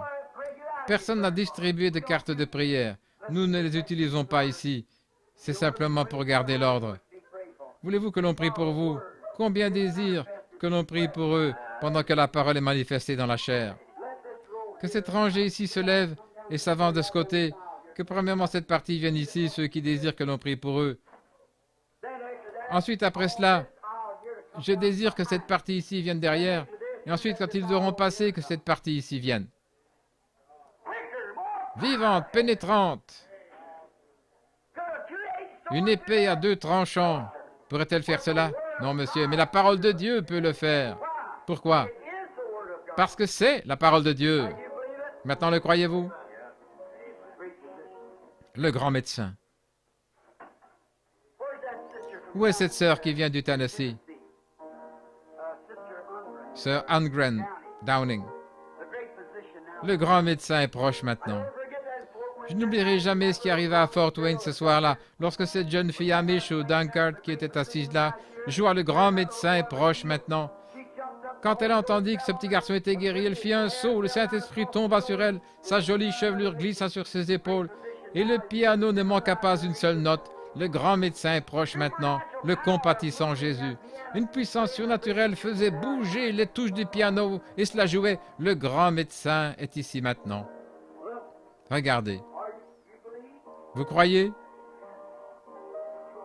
Vous devriez le faire. Maintenant, souvenez-vous. Maintenant, si vous ne le croyez pas, ne venez pas, restez assis. Je ne vais pas m'avancer sans conviction. Je viens en le croyant. La Bible dit, ces signes suivront ceux qui auront cru. S'ils imposent les mains aux malades, ceux-ci seront guéris. C'est exactement cela. C'est à une certaine condition. Si vous croyez. Maintenant, moi, je le crois. Dieu vous a prouvé que je croyais cela, voyez-vous.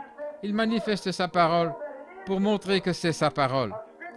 L'accomplissement de l'Écriture le démontre. Maintenant, croyez quand vous passerez par ici, voulez-vous?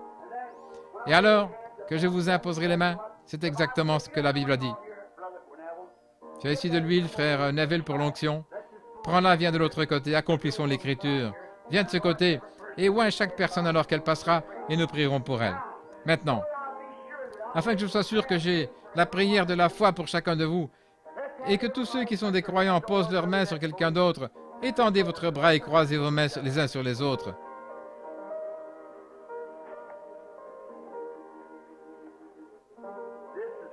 C'est là que nous allons découvrir quelque chose dans quelques minutes. Je verrai ainsi combien mon Église a avancé dans ce que nous croyons. Je désire voir combien les gens sont avancés et combien ils sont prêts à prendre l'épée pour monter au front et dire « Je te défie, Satan. Je te défie. Tu ne peux plus me faire douter. » Pourquoi ces choses sont-elles faites? Pour que les gens croient. C'est la parole. C'est cela qui vous montre que je vous prêche la vérité, la parole. La parole faite chair. Faite chair en vous. Devenue parole, devenue vie en vous, devenue vie en moi. Voyez? Le grand médecin. Très bien. Inclinons nos têtes maintenant. Seigneur Jésus, le grand médecin est proche maintenant. Tu es le médecin. J'ai prêché ta parole et ta parole a déclaré que tu es ici, que tu es le même hier, aujourd'hui, éternellement. Et tu ne peux pas faillir. Tu ne nous as jamais fait défaut, Seigneur. Et maintenant, puissent les bénédictions de Dieu reposer sur chacun de ceux qui ont leurs mains sur quelqu'un d'autre. Et alors que nous venons, ce sont des croyants, et que nous les oignons d'huile, le pasteur et moi, et que nous les faisons passer par cette ligne, puissent-ils tous passer par ici avec la foi pour croire cela et savoir que le Dieu du ciel lui-même est présent. Puisse chacun se secouer. Puisse-t-il le faire cette fois au moins, Seigneur? Fais que cela pénètre, Seigneur, une fois.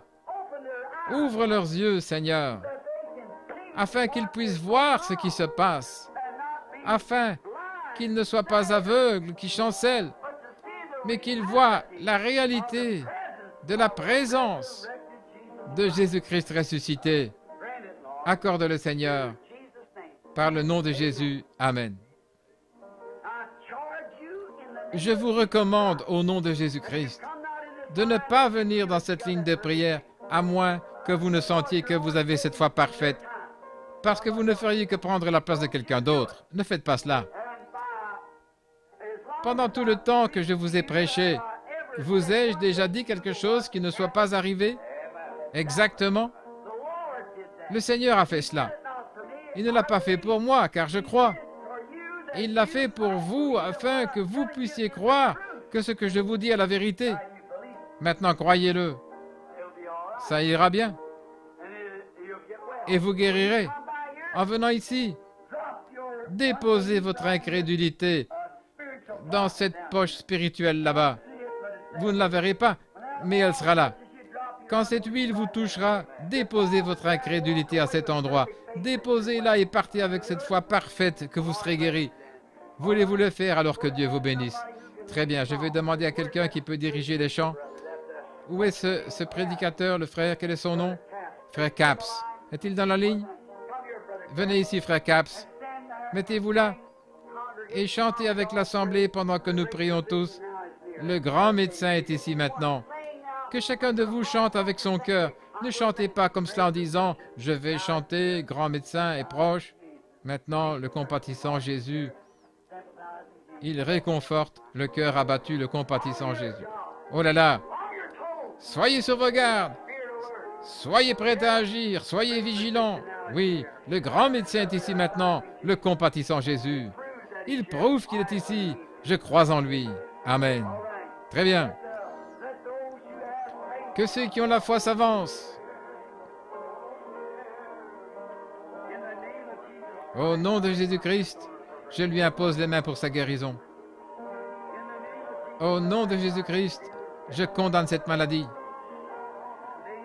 Au nom de Jésus-Christ, j'impose les mains à mon frère. Au nom de Jésus-Christ, j'impose les mains à ma sœur pour sa guérison.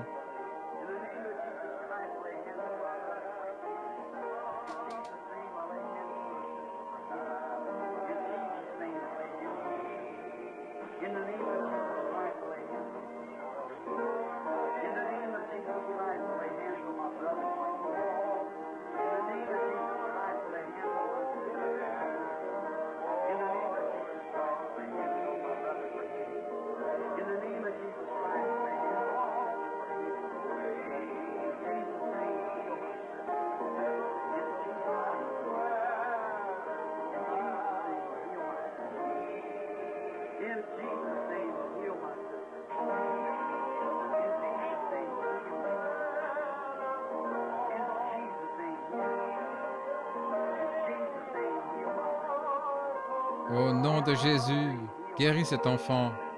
Au nom de Jésus, guéris mon frère. Au nom de Jésus-Christ, guéris ma sœur.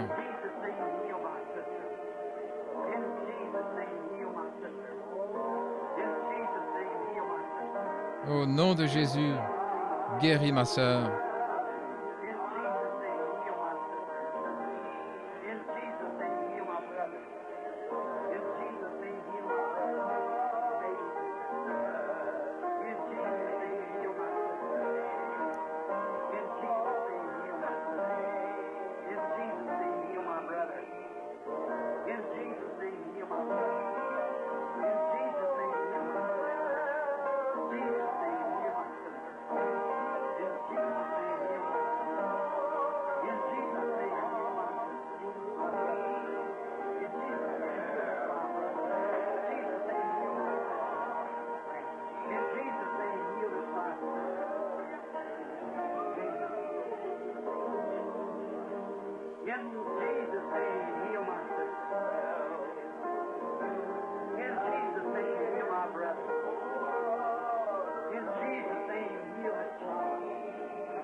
Au nom de Jésus, guéris ce petit garçon. Au nom de Jésus, guéris ma sœur.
Déposez maintenant votre incrédulité.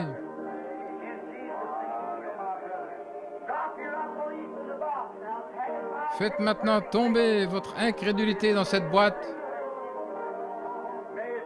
Alors que vous passez par ici, prenez cette foi parfaite. Au nom de Jésus, accorde le Seigneur.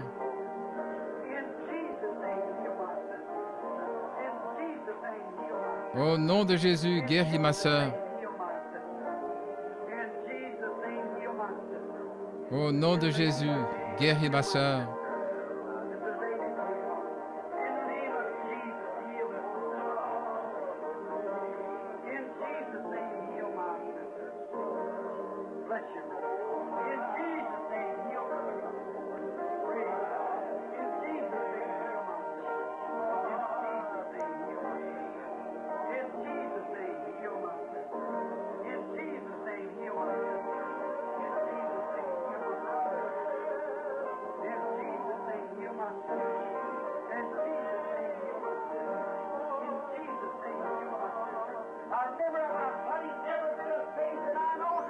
Maintenant, rappelez-vous, je mets en ceci toute la foi que j'ai, au mieux de ma connaissance, pour un but.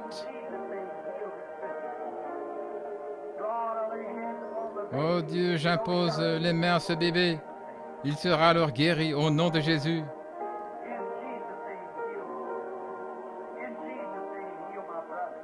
Au nom de Jésus, guéris mon frère.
Au nom de Jésus, accorde sa requête.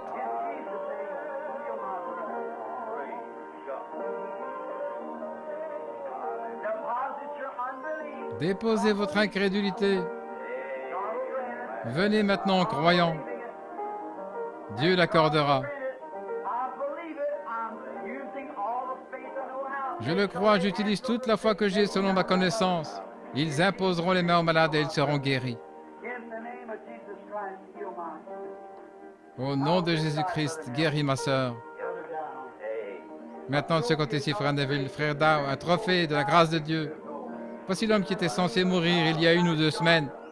Au nom de Jésus-Christ, ô Dieu, tu dois l'aimer, Père, car tu as fait de grandes choses pour lui. Je lui impose les mains au nom de Jésus-Christ. Seigneur Dieu, j'impose les mains à sa précieuse épouse au nom de Jésus-Christ pour sa guérison.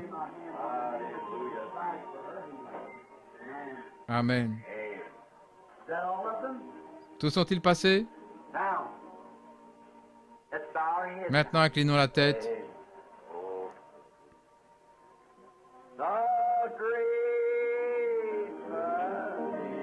Le grand médecin est proche.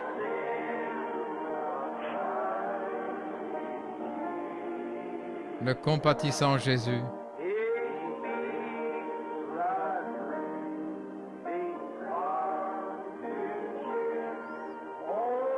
Il réconforte les cœurs abattus. Oh, entendez la voix de Jésus.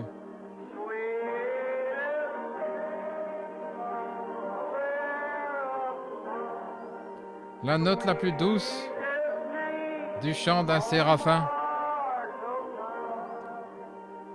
Le nom le plus doux sur la langue d'un mortel. Le chant le plus doux jamais chanté. Jésus, Jésus béni.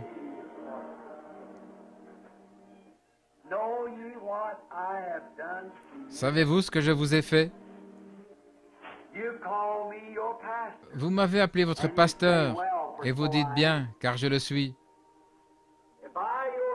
Si moi, en tant que votre pasteur, ai été identifié par Jésus-Christ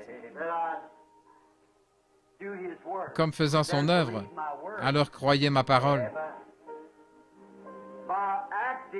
En faisant cet acte de foi et en vous imposant les mains, j'ai condamné la maladie et les afflictions qui vous tourmentaient. Croyez-le. Ainsi, vous recevrez votre requête, peu importe ce que c'est, car toutes choses sont possibles à ceux qui croient. Et quand vous priez, croyez que vous recevez ce que vous avez demandé. Et je crois vraiment que je le reçois. Et dans mon cœur, j'accepte chacune de vos guérisons. J'accepte que ce soit accompli. Je le crois. Je le crois avec tout ce qui est en moi. J'ai aussi posé mes mains sur ces mouchoirs qui sont là et j'ai surveillé cela de près. Je crois qu'ils produiront exactement ce que les gens ont demandé. Je le crois. Ceci entre dans ce 3e pôle. Je le crois. Maintenant, je désire vous poser une question sincère à vous qui avez passé par la ligne de prière. Pouvez-vous réellement croire et sentir maintenant que quelque chose s'est passé en vous depuis qu'on en a imposé les mains? Levez la main. Levez-les. Le voilà. C'est ceci que nous attendions. Cela commence juste à s'épanouir maintenant, voyez-vous. Cela vient de commencer. J'ai fait ceci dans un but. J'ai fait ceci dans un but précis. Je suis en train de préparer quelque chose, vous voyez. En prenant cette charge de foi et en retournant pour commencer et entrer, afin d'élever en quelque sorte la foi dans un cadre que vous n'avez jamais remarqué auparavant. Pas une foi quelconque, mais une foi parfaite, édifiée ici, en dedans. Et observez un Dieu parfait avec un cœur parfait. Gardez une promesse parfaite par sa parole parfaite qui est plus pénétrante qu'aucune épée à deux tranchants et qui discerne les pensées du cœur. Nous arrivons maintenant à la perfection parce que les gens doivent arriver à ceci afin que l'enlèvement ait lieu. Ce qui le retient en ce moment même, c'est attendre que cette Église entre dans cette foi parfaite pour l'enlèvement. Je la cherche. Cela veut dire que je dois être secoué et abaissé, et cela veut dire la même chose pour vous. Mais ensemble, nous y arriverons par la grâce de Dieu. Amen.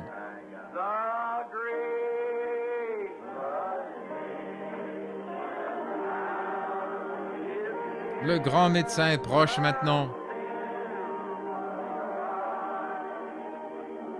Le compatissant Jésus. Seigneur Jésus, fortifie mon cher frère, pasteur, Seigneur. Puisse ton Saint-Esprit guérir à jamais ce pasteur et le garder en bonne santé et fort pour le service auquel tu l'as appelé. Au nom de Jésus, je réclame cela, Seigneur, car je l'aime.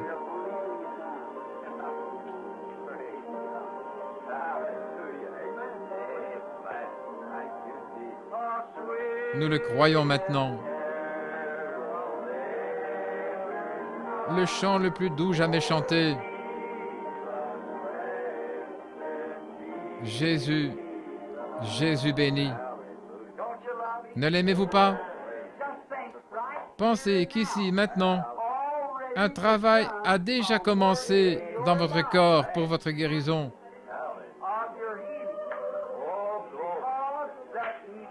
Parce qu'il a promis que cela arriverait. Et maintenant, avez-vous saisi ce que j'ai dit ce soir? En avez-vous trouvé la clé? Si vous dites à cette montagne, voyez-vous, ne doutez pas, mais croyez que ce que vous avez dit, maintenant regardez, en moins de 5 minutes, chaque main s'est levée, montrant ainsi qu'une œuvre avait commencé en eux présentement. Oh là là, le voilà, c'est cela. Qu'est-ce? La présence du grand médecin. Oh, levons nos mains vers Dieu et chantons-le de nouveau.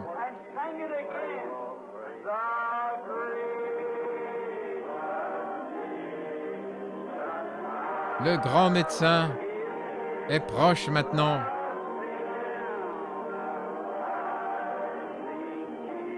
Le compatissant Jésus.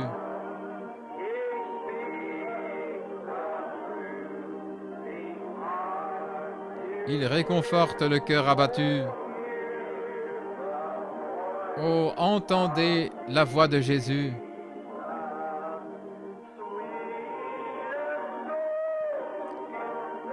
La note la plus douce du chant d'un séraphin.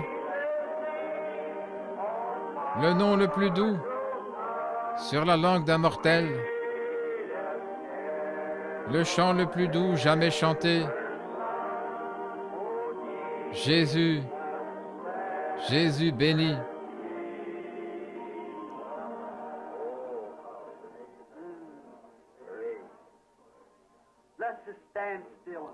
Restons tranquilles une minute. Adorons-le simplement dans notre cœur. Pensez-y. Il est ici. Il est ici.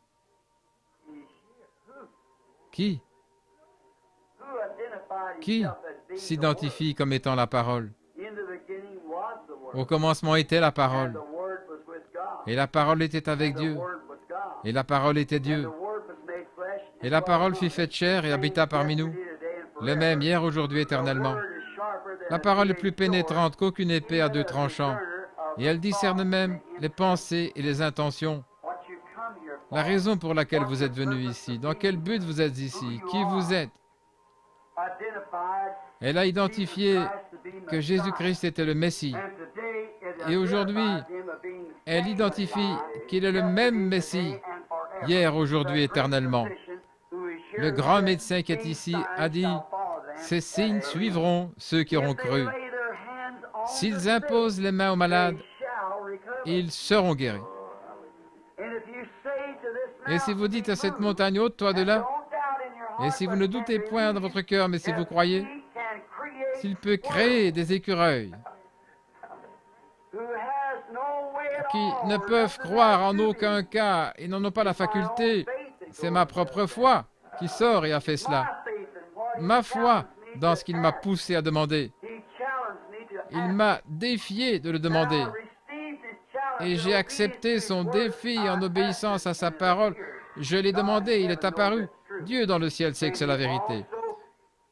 Peut-il aussi guérir les malades? S'il peut m'élever en amenant ma foi ici en haut, même pour les gens, même si eux ne peuvent grimper jusque-là, dans ce cadre-là, s'ils n'y arrivent pas, il peut utiliser ma foi. Il peut m'élever jusqu'à cette place et j'y monte pour vous. Je crois pour vous. Je parle pour vous. Je suis votre frère. Et en tant que votre frère, je me tiens là comme intercesseur et j'essaie de mon mieux de vous porter devant Dieu.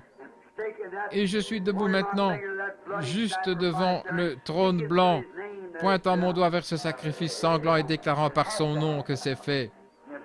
Cela doit arriver, cela doit arriver. Vous savez que c'est arrivé. Je sais que c'est arrivé. Et vous aussi, vous le savez.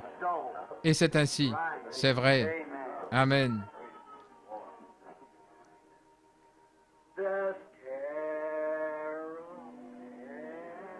Le chant le plus doux jamais chanté. Oh Jésus, Jésus béni.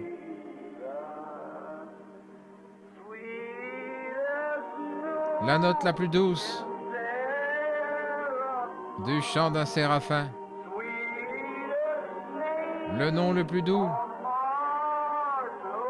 sur la langue d'un mortel. Le chant le plus doux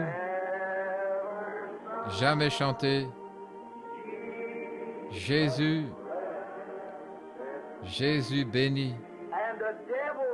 Et les démons nous étaient assujettis en ton nom. Le nom le plus doux sur la langue d'un mortel. Les démons, ce nom qui ressuscite les morts, qui guérit les malades, qui purifie les lépreux, qui chasse les démons, qui fait des chrétiens. Il n'y a pas d'autre nom sous le ciel. Je vis, je baptise, je crois, j'adore dans ce nom. Oh, laisse-moi en devenir une partie, laisse-moi perdre mon moi et le retrouver, Seigneur, en toi, ce nom, Jésus-Christ, le Messie oint. Laisse-moi me frayer un chemin à travers la boue de l'incrédulité, afin de refléter la beauté de Jésus-Christ, le même hier, aujourd'hui, éternellement. Maintenant que Dieu vous bénisse, quand vous reviendrez ici dimanche prochain, donnez le témoignage de votre guérison et de ce qui s'est passé cette semaine. Observez et voyez ce qui arrive. C'est terminé. Comment le savez-vous? Il m'a dit de le dire et je l'ai dit. C'est cela. C'est cela. C'est terminé, je le crois. Je le crois. Maintenant, le pasteur. Frère Neville. Juste un instant.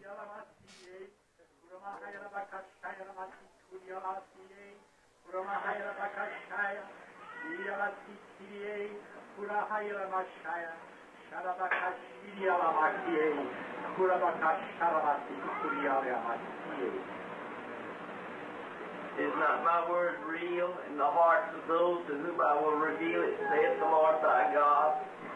Yea, and is not my word sharp, even as I have spoken this night, yea, sharp as a two-edged sword? Yea, I say unto thee, my arm is not sharpened that I cannot heal, and yea, my ear is not dull that I cannot hear thy prayer, saith the Lord thy God. Yea, look ye unto me, and know that that shall be performed which I have promised unto thee, saith the Lord thy God. Yea, know ye, yea, that the truth was spoken unto thee this night. Yea, and the miracles that I have promised thee, yea, are already taking place. Yea, they are coming to pass, saith the Lord thy God. Know ye, and let this word be confirmed in thy heart, that I have dealt with thee and shall deal with thee, saith the Lord. Blessed be the name of God. Béni soit le nom du Seigneur. Levons nos mains et adorons-le. Nous te remercions, Seigneur. Nous te remercions, Seigneur. Merci, Père.